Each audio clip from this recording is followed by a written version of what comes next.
L'université de printemps du SIRH se présente sur 2 jours.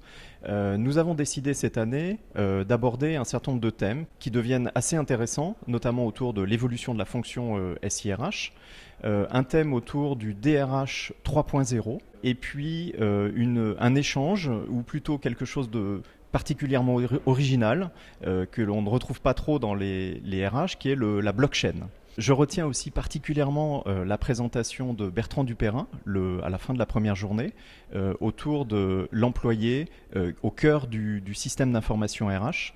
Une présentation axée sur la digitalisation de la fonction RH.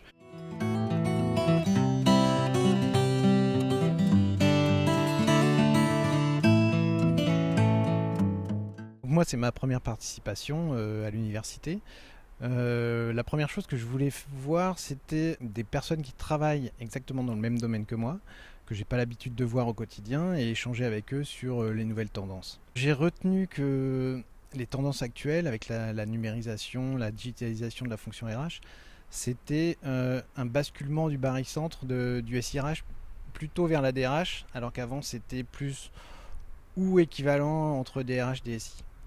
Et ensuite, c'est la montée en puissance des applications qui sont hébergées ailleurs. J'ai retenu une partie qui pourrait être une optimisation de la planification sous contrainte pour avoir une solution plus optimale, notamment au niveau des contraintes salariées.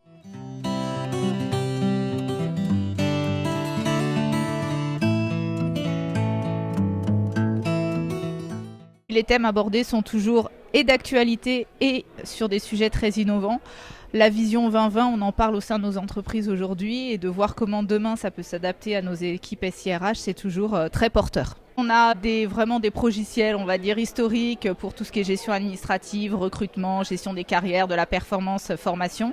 Et puis, on aime bien tenter des choses. Donc, on a une approche assez innovante, notamment sur tout ce qui est dématérialisation des process RH, puisqu'on a mis en place tout ce qui est démat et signature électronique depuis plus de 4 ans. Et on continue de travailler au quotidien avec beaucoup de startups pour tenter des choses et voir ce qui prend, ce qui prend pas.